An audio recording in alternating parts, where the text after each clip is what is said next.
France media forum पर आप सभी का स्वागत है। दोस्तों, हमास चीफ और गाज़ा पट्टी का बिन लादेन कहे जाने वाले याह्या सिनवार को इजराइल की डिफेंस फोर्सेस ने टनल में मार के गिराया हुआ है। उसकी डेड बॉडी कवर होने के बाद और उसका डीएनए सैंपल मैच होने के बाद इजराइल के प्रधानमंत्री बेंजामिन नेतन्याहू ने यह कन्फर्म कर दिया है कि याह्या सिनवार की मृत्यु हो चुकी है। लास्ट ईयर 7 अक्टूबर 2023 को हमास की तरफ से जब इजराइल के ऊपर अटैक किया गया था, हमास के टेररिस्ट पैराग्लाइडिंग थ्रू और बाइक पर बैठ के इजराइल में एंटर करते हैं और लगभग 1200 से 1400 इजरायली नागरिकों का कत्लेआम मचा देते हैं। तभी से हमने देखा हुआ है कि इजराइल वहाँ पर इंतकाम की आग में जल रहा होता है और इजराइल वहाँ पर एक स्पेशल ऑपरेशन लॉन्च करता है जिसमें वो पूरी गाज़ा पट्टी को कारपेट लेवल बमबार्डनिंग करके और लगभग 40 से 45 हज़ार गाज़ा पट्टी के लोगों को मारने के बाद हमास की टॉप लीडरशिप को निपटाने के पीछे लग जाता है। 2-3 महीने पहले ही ईरान की राजधानी तेहरान में इस्माइल हानिया, ये जो हमास का चीफ था, उसको मार गिराया गया था। अब 2-3 महीने बाद हमास का जो नया चीफ था याह्या सिनवार, इसको मार दिया गया है। टनल में 1 साल लगभग छुपे रहने के बाद याह्या सिनवार की जैसे ही लोकेशन आईडीएफ को मिलती, इजराइल को मिलती है, इजराइल एक स्पेशल ऑपरेशन लॉन्च करके याह्या सिनवार को जहन्नुम पहुंचा देता है, क्योंकि इन जिहादियों का जो करेक्ट लोकेशन, एग्जैक्ट लोकेशन है, वो जहन्नुम ही है। ऐसा इजराइल की सरकार और इजराइल की डिफेंस फोर्सेस मानते हैं। जब आप इजराइल का जोग्राफिकल लोकेशन देखते हैं तो आपको पता चलता है कि इजराइल जो है वो चारों तरफ से दुश्मनों से घिरा हुआ है। उत्तर में लेबनान और सीरिया, और वेस्ट बैंक जिसको हम पैलेस्टाइन के नाम से जानते हैं, और गाज़ा पट्टी है जो छोटा सा स्ट्रिप आपको दिखाई दे रहा है। 365 किलोमीटर का लगभग एरिया है और 7 अक्टूबर 2023 का टेरर अटैक करने से पहले इसकी गाज़ा पट्टी की जो आबादी थी वो लगभग 22 लाख थी। 1 साल में गाज़ा पट्टी की डेमोग्राफी पूरी चेंज हो गई है। 40 से 45 हज़ार लोग वहाँ पर मारे गए हैं और बहुत सारे लोगों का वहाँ पर माइग्रेशन हो चुका है। तो अब भी गाज़ा पट्टी की टोटल पॉपुलेशन कितनी है वो बता पाना बहुत ही मुश्किल होगा, लेकिन इजराइल ने बहुत ही मैसिव तरीके से गाज़ा पट्टी में बमबार्डनिंग की है और हमास को लगभग निपटाने के बाद अब इजराइल ने अपना रुख लेबनान की तरफ मोड़ा हुआ है, क्योंकि लेबनान में बैठा हुआ हिजबुल्ला, जिसका चीफ हसन नसरुल्लाह को इजराइल ने 15 दिन पहले ही मार के गिराया है।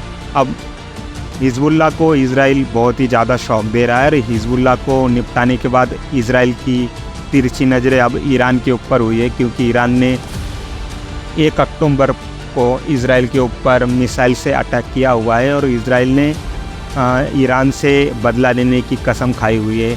इजराइल और ईरान की ये जो वॉर है, दुश्मनी है, ये काफ़ी लंबी है, क्योंकि मिडल ईस्ट में जितने भी लगभग टेरर ऑर्गेनाइजेशन है उसको ईरान फंडिंग करता है, वेपन प्रोवाइड करता है, उनको फाइनेंशियल एड प्रोवाइड करता है और उनको हथियार भी प्रोवाइड किया जाता है। जब आप ईरान के ऊपर नज़र डालते हैं तो आपको पता चलता है कि ईरान ने पूरे मिडल ईस्ट में अपने मिलिशिया ग्रुप क्रिएट करके रखे हुए हैं, चाहे वो हमास हुआ, हिजबुल्ला हुआ या हूती रिबल्स हुए। ये सारे जो मिलिशिया ग्रुप हुए वो डायरेक्ट और इनडायरेक्ट इजराइल को ज़ख्म देने का, इजराइल को परेशान करने का और इजराइल को लहूलुहान करने का काम मिडल ईस्ट में पिछले 30-40 साल से करते आए हुए हैं, जिसकी वजह से इजराइल की और ईरान की दुश्मनी बहुत ही ज़्यादा बढ़ते हुए हमको दिखाई दे रही है। अभी करंटली ऐसी सिचुएशन आ गई है कि जब से इजराइल ने ईरान के मिलिशिया ग्रुप का और ईरान की टॉप लीडरशिप को मारना चालू किया है। एग्जाम्पल के लिए आपको बता दूं, ईरान के टॉप न्यूक्लियर साइंटिस्ट मोहम्मद फखरीज़ादे, इनको इजराइल ने मार गिराया था अमेरिका के साथ मिलकर, और कासिम सुलेमानी जो ईरान के मिलिशिया ग्रुप के फोर्स के IGRE के प्रमुख थे, कासिम सुलेमानी, इनको भी 2020 में मार के गिराया गया था। और ईरान के जो प्रेसिडेंट थे इब्राहिम रईसी, इनका भी संदिग्ध हेलीकॉप्टर दुर्घटना में मृत्यु हो गई थी। हसन नसरुल्लाह हिजबुल्ला के प्रमुख जो थे उनका मैं ऑलरेडी हाल आपको बता चुका हूँ। इस्माइल हानिया जो हमास के प्रमुख थे, जिनको 2-3 महीने पहले ही इजराइल ने मार के गिराया था। तो पूरी टॉप लीडरशिप जो है वो ईरान की भी इसराइल ने लगभग ख़त्म कर दी है। और साथ ही साथ ईरान की जो प्रॉक्सी ग्रुप है, मिलिशिया ग्रुप है मिडल ईस्ट में, उनकी भी टॉप लीडरशिप जो है इसराइल के द्वारा ख़त्म कर दी गई है। इसकी वजह से अब ईरान जो है खासा टेंशन में है। और ईरान के सुप्रीम लीडर जो है अली खमेनी, वो भी भाग के टनल में छुपे हुए हैं। कहा जाता है कि उनकी डेली लोकेशन चेंज की जा रही ताकि इसराइल की खुफिया एजेंसी को उनकी जानकारी ना मिले और इसराइल को स्पेशल ऑपरेशन लॉन्च करके ईरान के सुप्रीम लीडर को भी जहन्नुम में ना पहुंचा दे। इसलिए अब ईरान की तरफ से एक डिफेंसिव फॉर्म दिखाया गया है।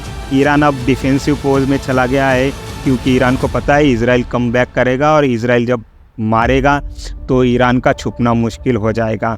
अगर आप इंटरनेशनल प्लेटफॉर्म पर लीडर्स या इंटरनेशनल देश के रिस्पॉन्स पर एक नज़र डालते तो आपको पता चलेगा यहाँ पर इसराइल और ईरान का ये जो मामला चल रहा है इसमें रशिया कुछ ज़्यादा बोल नहीं रहा है, क्योंकि रशिया चाहता है कि इसराइल और नाटो फोर्सेस अमेरिका जो है वो ईरान के ऊपर अटैक करे और वहाँ पर मिडल ईस्ट में अमेरिका और नाटो फोर्सेस को घेरा जाए, क्योंकि रशिया जो है वो यूक्रेन वॉर में ऑलरेडी उलझा हुआ है और यूक्रेन वॉर से निकलने का चांस रशिया ढूंढ रहा है। राष्ट्रपति व्लादिमीर पुतिन वहाँ पर ढूंढ रहे हैं। अगर अमेरिका, नाटो फोर्सेस और इसराइल ईरान को इन्वेड करते हैं, ईरान के ऊपर अटैक करते हैं, तो वहाँ पर एक नया वॉर फ्रंट हमको खुलते हुए दिखाई देगा।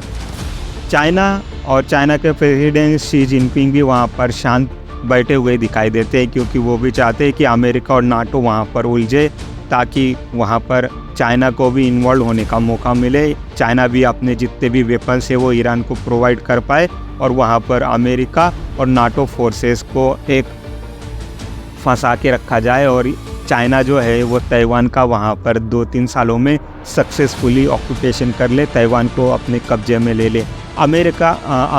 इंडिया भी इस सिचुएशन में पूरे शांत है और कोई बयानबाजी नहीं कर रहा है, खाली शांति से देख रहा है ये जो कॉम्प्लेक्स सिनेरियो क्रिएट हो रहा है, क्योंकि इंडिया भी चाहता है कि नाटो फोर्सेस और वेस्टर्न वर्ल्ड, अमेरिका जो राह बगाए इंडिया को ज्ञान बांटते रहते हैं, इंडिया को थ्रेट करते रहते हैं, धमकाते रहते हैं। अगर ये फोर्सेस ईरान में उलझती हैं और ईरान में एक युद्ध का माहौल क्रिएट होता है तो इनकी जो वर्ल्ड में एक दादागिरी चलती है, पूरी वर्ल्ड पावर में ये जो एक वाइट सुप्रीमेसी दिखाते हैं, उसको तोड़ने का और उसको इनकी इमेज को ख़राब करने का, इनकी इमेज को डाउन साइज करने का इन तीनों देशों को, रशिया, चाइना और इंडिया को एक चांस मिल जाता है।